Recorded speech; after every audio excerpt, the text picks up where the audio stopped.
Yan nga mga lods, luto na yung ating tortang upo. Gayahin nyo naman lods yung ating ulam tiktok sa inyong bulsa. Yan mga lods, puro upo mga lods. Yan, tortang upo mga lods. Sigurado mo sustansiyang ipakain ng mga anak. Yan, nakabudget ka na. Yan mga lods, thank you so much sa inyo.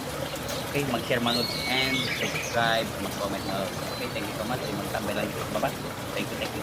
Ulam tips mga lods, susubukan natin mga lods magtorta ng upo.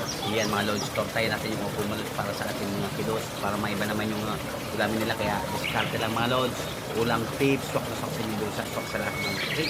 Tara, tortang upo. Bukan yung mga lods, yan mga lods, lagyan na natin ang sibuyas.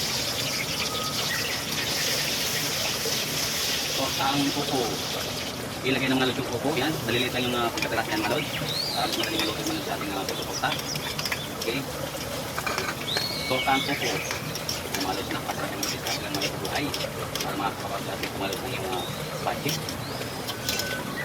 Lagyan natin ang pamilya mga lods. Yan. Para lumabas yung aroma. Maliliit naman yung pagkakaroon para mas madaling maluto yung mga lods. Yan, maging nilagay yung itlog. Okay. Nang discard mga lods ng upo. Para lalo pang dumami ang yung aroma. Ulang tipo na kasi ito. Sigurado tayo muna. Yan, tortang upo mga lods. Yan, diyan yung mga lods. Siyempre, mag-islimutan mga lods. Mag-subscribe, mag-like, mag-share. At mag-experience yan sa mga lods. Maraming na nakapuluto. Ulang tipo lang mga lods. Yan, ating discard. Yan, lods. Okay. Yan ang mahihirapan mga lods pag-isip. Pasang-tambay ka lang yung baba. Panurin lang yung ulang tipo na makakapuluto ka ng pinutulong mo. Hindi na kasi kami good. Kung babalik sigurado makakasya at sigurado makakapuluto ng budget. Yan mga lods. Okay, ganyan ko lang mga lods yung ating ulang tips. Yan mga lods. Comment na lang kung mag-share na lang ulit ang ating papakapuluto at content. Okay, thank you so much. Tortang upo. Yan, mas masarap. Wala ko matigas. Kapagit na lang mga lods. Lagyan natin mga lods ang konting bechin. Konti lang mga lods. Kaya sa lahat ng mami, dahil dyan, panurin nyo lang ang ating ulang tips para makapos sa budget. Dahil sa pang-ibig kahit mga lods, ito na yung mga kayahin mga lods. Tortang upo. Yan mga lods. Kunti-kunti na mga budget nyo. Ayan.